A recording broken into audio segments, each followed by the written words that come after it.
You are not required to marry me." Rosalind Whitmore tried to keep her voice steady, but it trembled anyway. The storm outside the narrow boarding house window rattled the glass with sharp bursts of rain. Wind pushed through the cracks of the old building and made the candle flame shiver in its holder. "I release you from my brother's dying request." Across the small rented room stood Marcus Ashworth, the Duke of Ashworth. He had not moved since she spoke.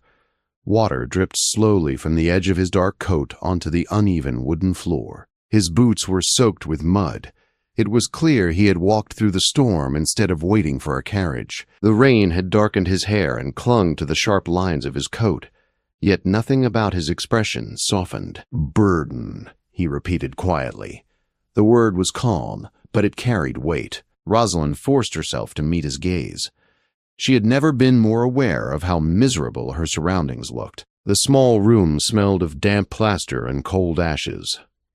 The hearth behind him was empty except for gray dust. The candle beside the bed burned low and weak.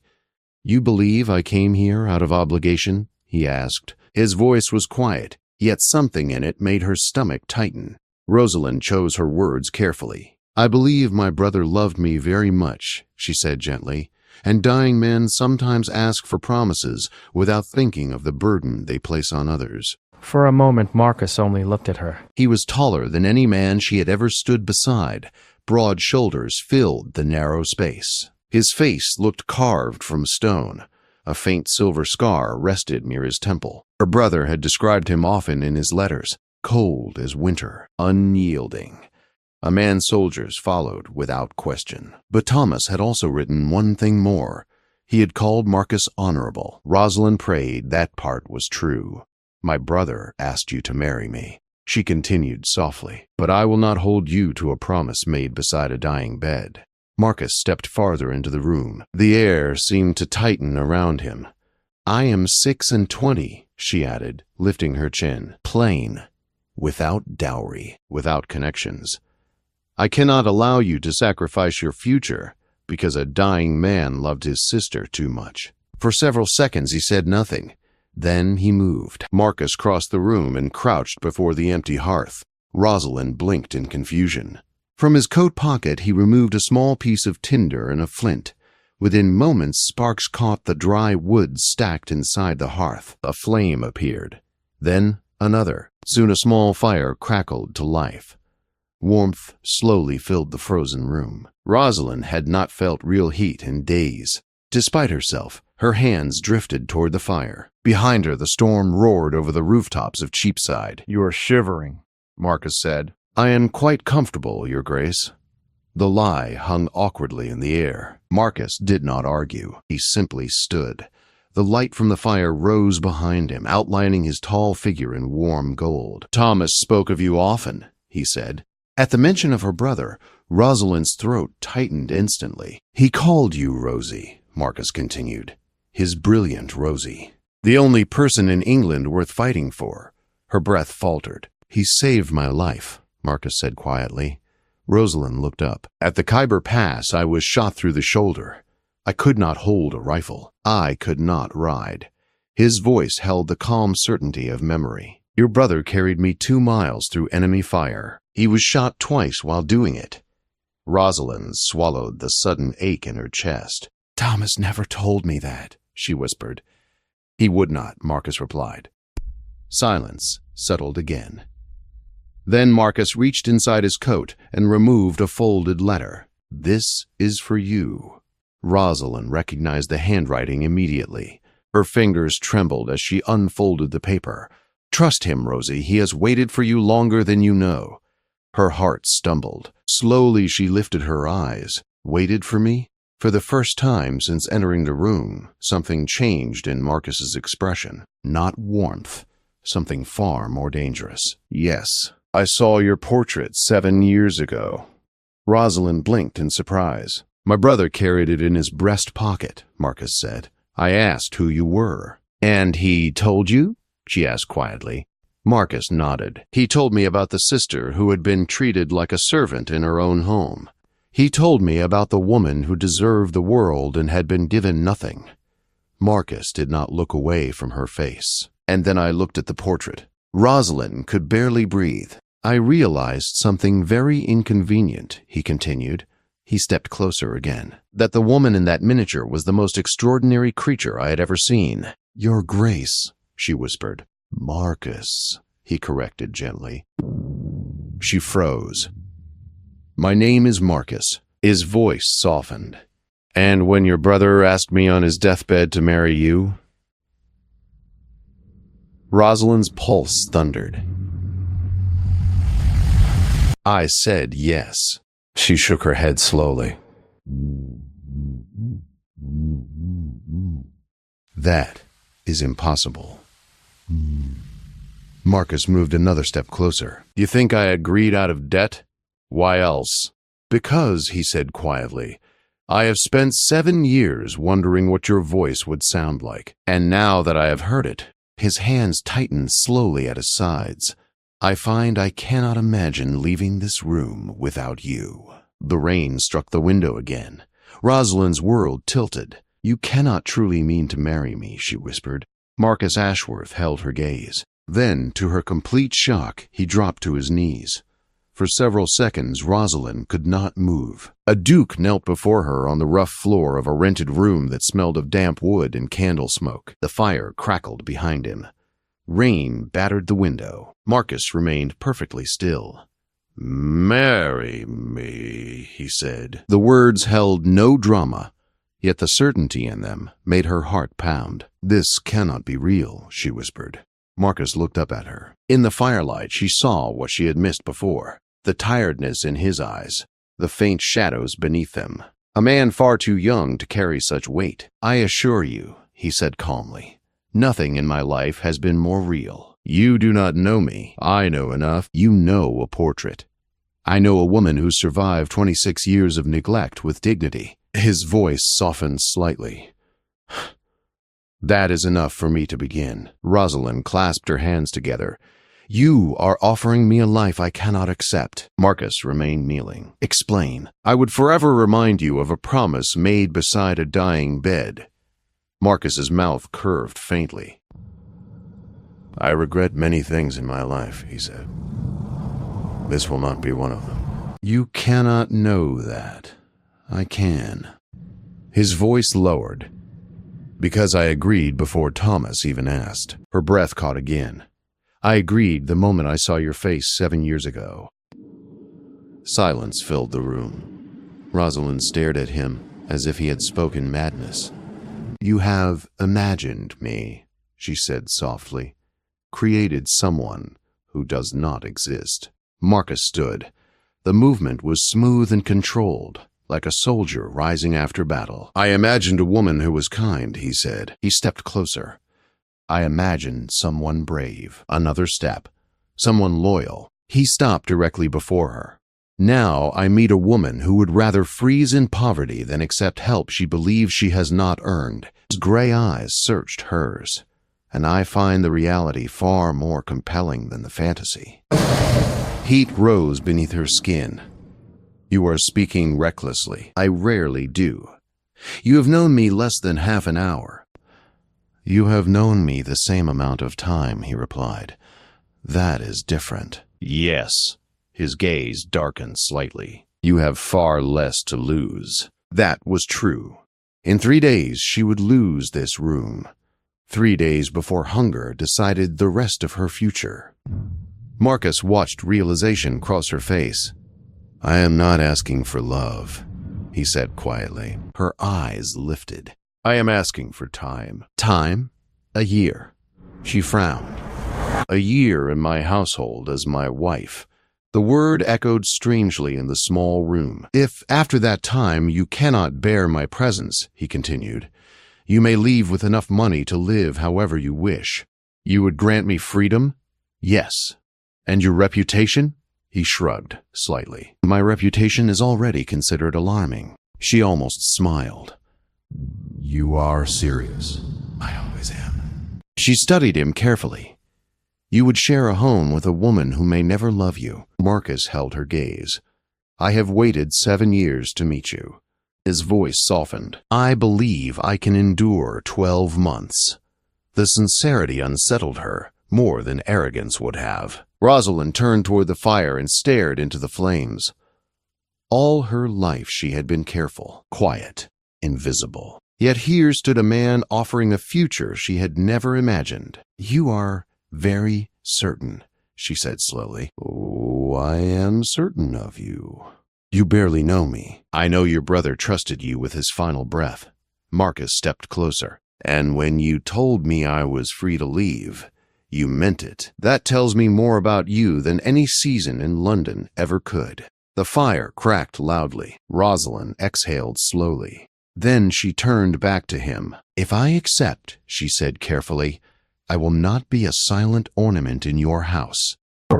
Marcus raised a brow. "I intend to manage your estates, learn the accounts, understand the tenants." The corner of his mouth moved slightly. "Excellent. You are not offended. I am relieved." "Relieved? Yes. I have no desire to marry a decorative fool." Rosalind stared at him. "You are an extraordinary man, Your Grace." His expression sharpened. "Marcus." She hesitated, then quietly said it. "Marcus."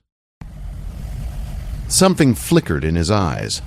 "Good," he murmured. Outside, the storm began to fade. Rosalind drew a long breath.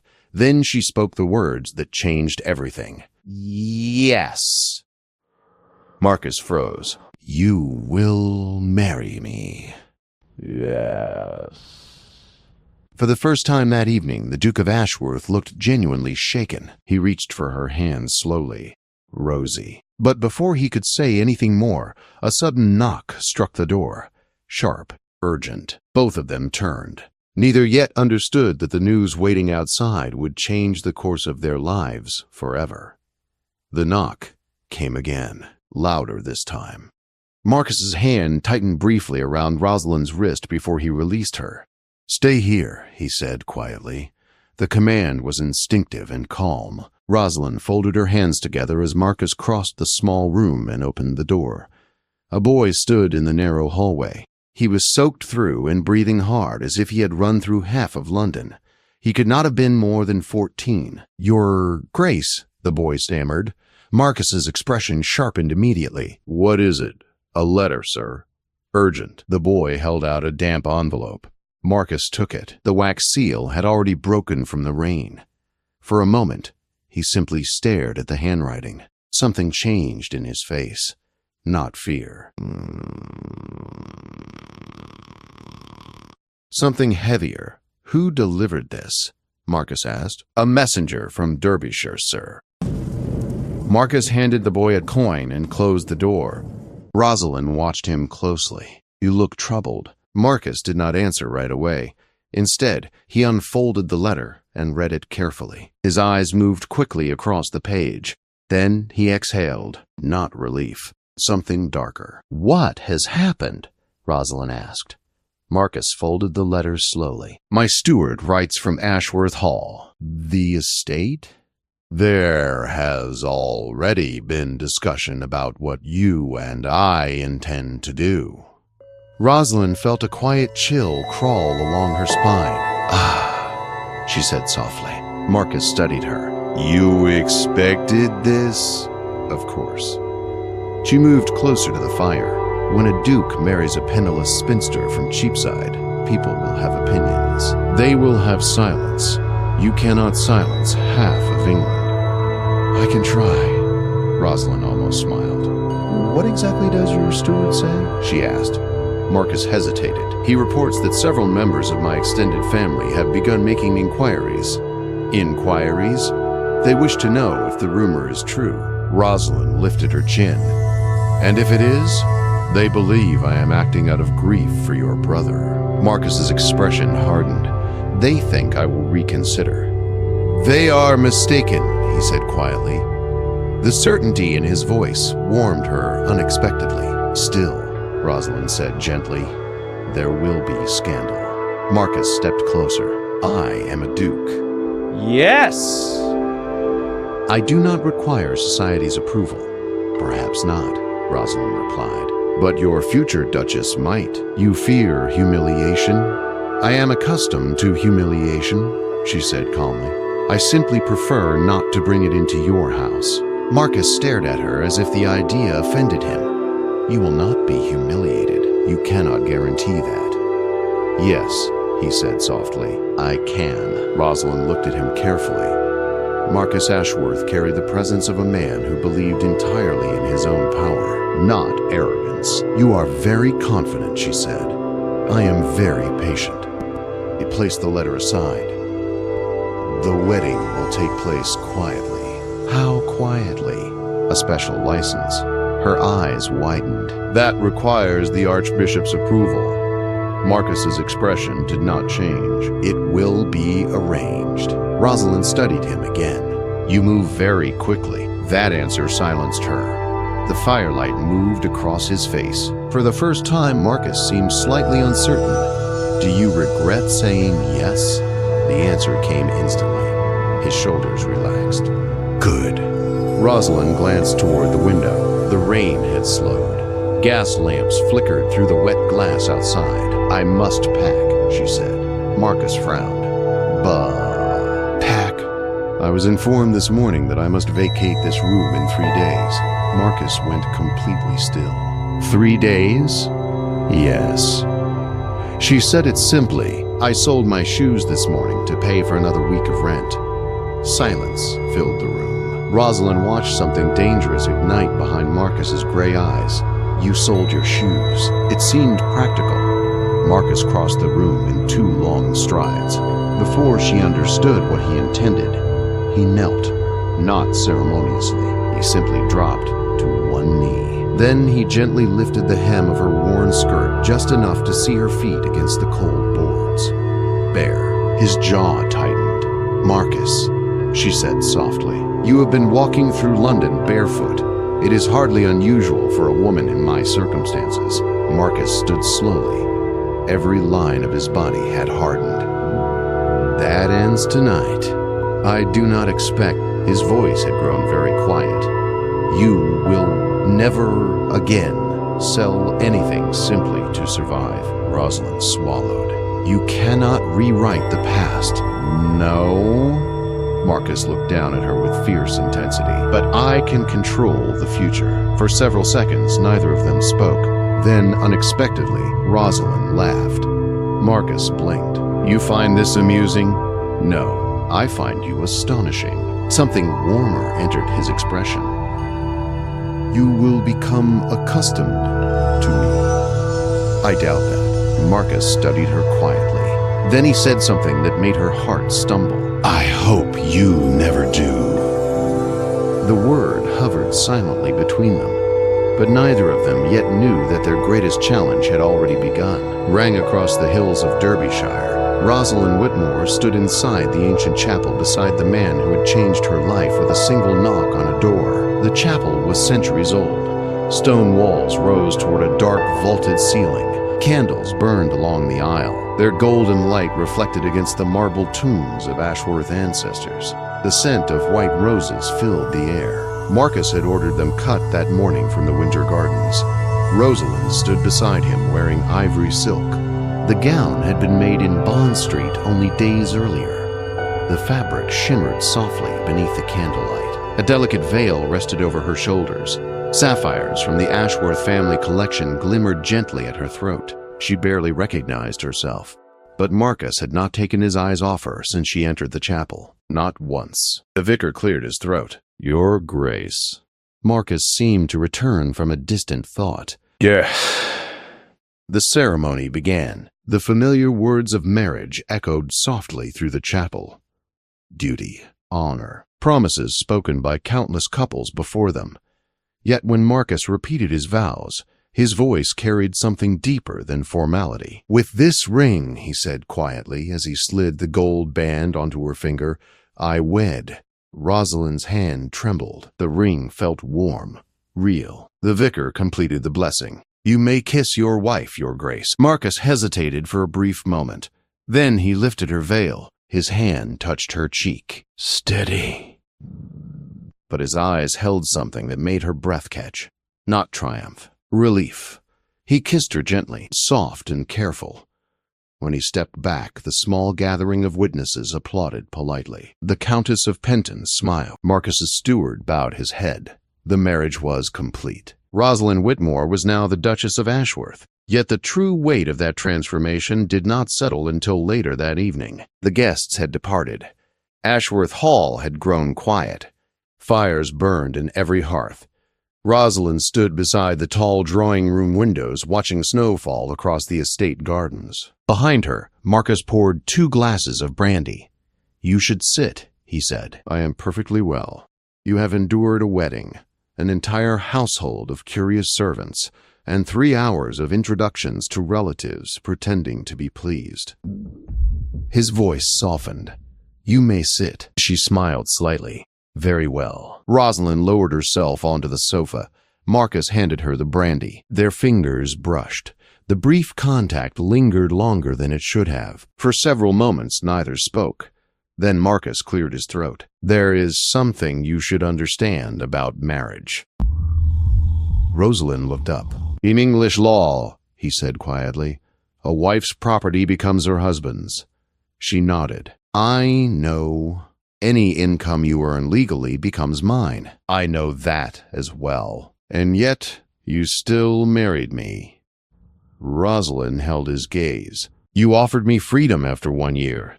"Yes, and I believed you meant it." Marcus looked slightly startled. "I did.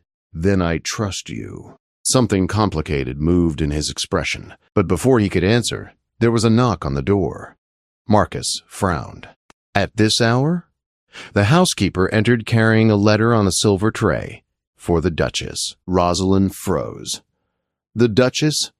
"Mrs. Burrell." Oldworth smiled kindly. "Yes, Your Grace." Rosalind took the envelope slowly. The seal broke beneath her fingers. She unfolded the paper. The color drained from her face. Marcus stepped forward immediately.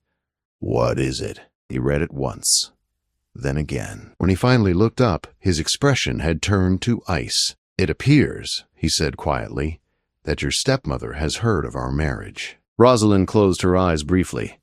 "I expected this." Marcus returned the letter to her. "She is coming to Ashworth Hall." Rosalind read the final line again. Her stepmother's elegant handwriting seemed to mock her. "I will be bringing Sophia with me, of course." Marcus watched her carefully. "You are very calm. I knew she would come." "Yes," Marcus said. His jaw tightened, "but I did not." Rosalind looked up. "What do you mean?" Marcus's voice grew very quiet. "It means Lady Whitmore has decided to insult my wife in my own house." The room seemed to shift around them. Rosalind suddenly remembered every cruel word her stepmother had ever spoken, every humiliation, every moment she had been told she was worthless. And now that same woman was coming to Ashworth Hall. Marcus stepped closer. "You need not worry." Rosalind lifted her chin. "I am not worried." His brow rose slightly. "No?" She folded the letter neatly. "If my stepmother wishes to see what became of the girl she discarded," she said calmly, "then I believe we should welcome her." Marcus studied her for a long moment.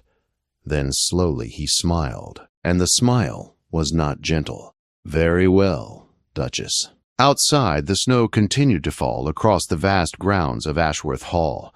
Neither of them yet understood that Lady Whitmore's arrival would soon ignite a battle that would test their new marriage in ways neither of them expected. Lady Whitmore arrived at Ashworth Hall 3 days later. The carriage rolled slowly up the long gravel drive just before noon. Frost still covered the estate lawns, and the winter sun shone weakly through the pale sky. 2 liveried footmen opened the carriage door. Rosalind stood at the top of the great marble staircase, watching calmly. Marcus stood beside her. He had insisted. "You will not greet her alone," he had said earlier. Rosalind had tried to protest. "I have greeted her alone my entire life." Marcus had only shaken his head. "That ends today." Now his hand rested lightly at the small of her back. The touch was subtle but firm enough to remind everyone exactly where she stood. The front doors opened. Lady Whitmore swept inside with perfect confidence. Lavender silk rustled around her as she stepped onto the marble floor. Fox fur framed her shoulders and her posture remained elegant as ever. Beside her stood Sophia, tall, golden-haired, beautiful. Sophia had always been the daughter displayed proudly to society. The contrast between the sisters had once been painfully obvious. Rosalind felt the old shadow of doubt rise in her chest, but she pushed it away. That life was over. Lady Whitmore stopped at the bottom of the staircase. For a moment, she simply stared. Rosalind began walking down slowly. The sapphire necklace at her throat caught the light with every step. The ivory silk of her gown moved gracefully around her feet. By the time she reached the final step, the transformation was undeniable. She was no longer the forgotten girl hidden in the background of her stepmother's house. She was the Duchess of Ashworth. Lady Whitmore recovered quickly. "My dear Rosalind," she said with a sweet smile. "How extraordinary." Rosalind inclined her head. Lady Whitmore. Sophia curtsied politely. "Your Grace." His calm expression carried the patience of a soldier observing enemy movement.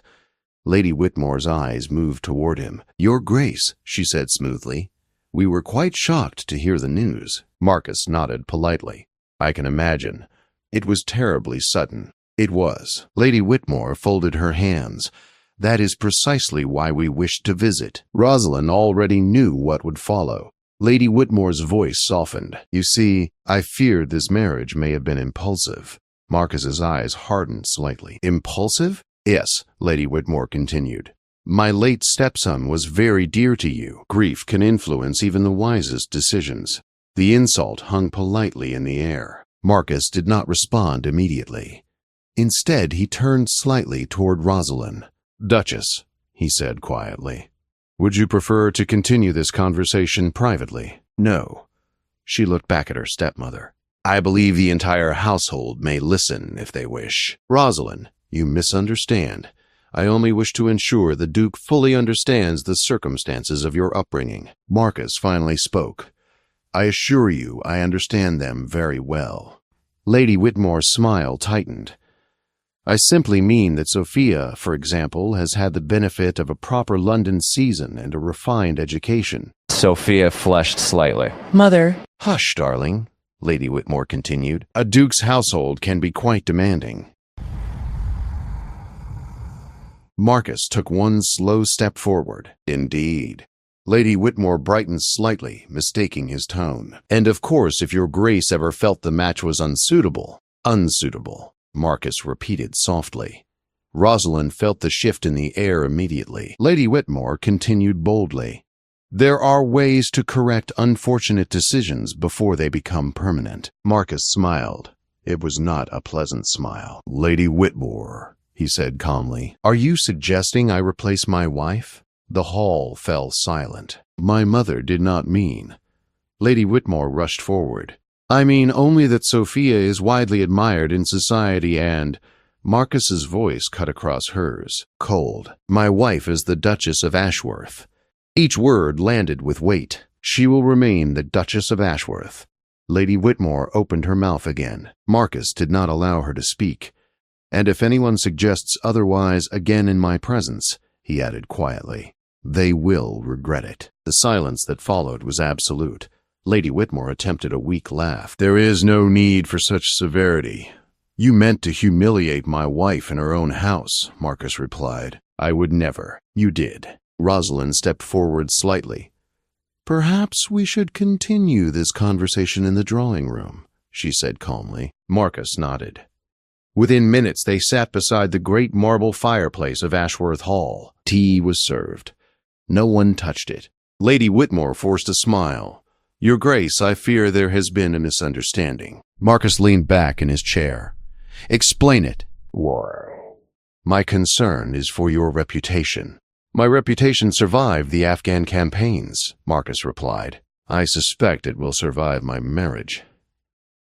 Lady Whitmore's patience began to crack. "You must admit the circumstances are unusual. A duke marrying a woman who has never even attended a London season." Marcus turned his head slightly toward Rosalind.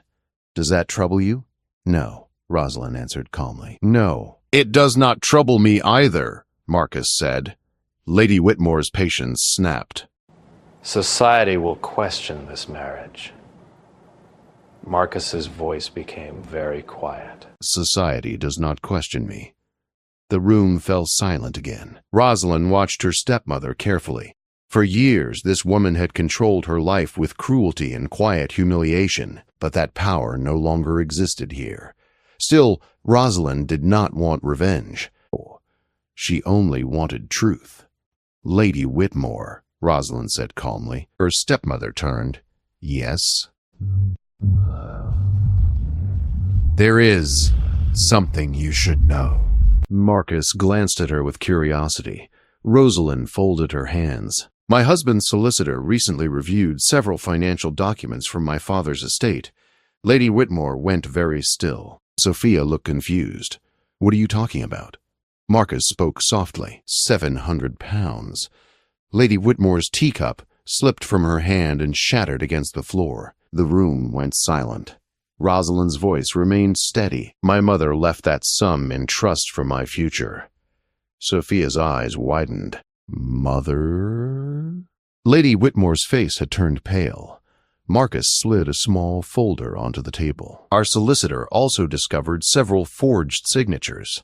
He placed the papers calmly before her. Curious, is it not? Lady Whitmore stared at the documents.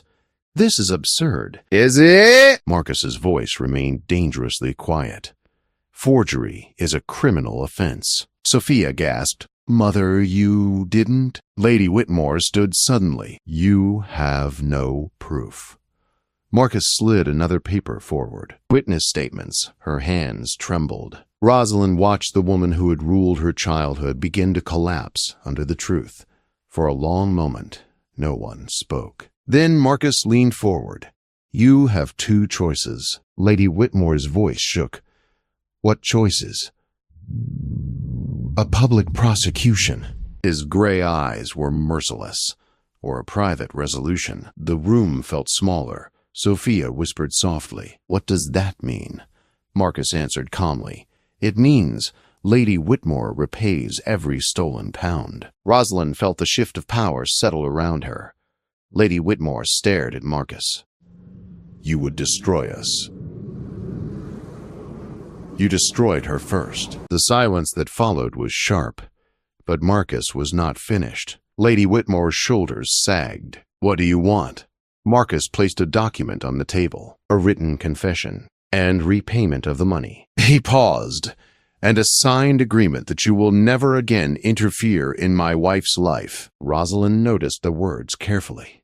My wife. Lady Whitmore stared at the paper. If I refuse? Marcus's voice softened. Then the courts will decide. Oh, God. Then Lady Whitmore picked up the pen. Her hand shook as she signed. The sound of the pen scratching across paper echoed through the quiet room. When she finished, Marcus folded the document neatly. It will be delivered to my solicitor. Lady Whitmore did not look at Rosalind again. She simply walked toward the door. Sophia hesitated. Then she turned back. I am sorry, she whispered. Rosalind studied her stepsister. You were a child, she said gently. Sophia nodded and followed her mother out. The door closed. The house grew silent. Marcus exhaled slowly. I apologize if my actions were excessive. Rosalind turned toward him. You destroyed her. There was no regret in his voice. Rosalind stepped closer. You would have done it even if I asked you not to. Yes. Why? Marcus looked at her as if the answer were obvious. Because she hurt you. Warmth spread through Rosalind's chest. You are terrifying, she said quietly. Marcus almost smiled. I have been told that. She reached up and touched his cheek. The small gesture made him go completely still. You do not need to fight every battle for me, she said softly. I know, Marcus replied, but I will always stand beside you. Her heart tightened. And they will come. Rosalind smiled gently. Then we will face them together. Marcus studied her quietly. Then he took her hand. "I waited 7 years to meet you." His thumb brushed the ring on her finger. "And now that I have you," he said softly, "I have no intention of letting you disappear again." "Then, I suppose," she said gently, "we must learn how to live with that." Outside, the winter sun spread across the grounds of Ashworth Hall, and for the first time in her life, Rosalind Whitmore understood something her brother had always believed. She had never been invisible. She had only been waiting for someone who truly knew how to see her.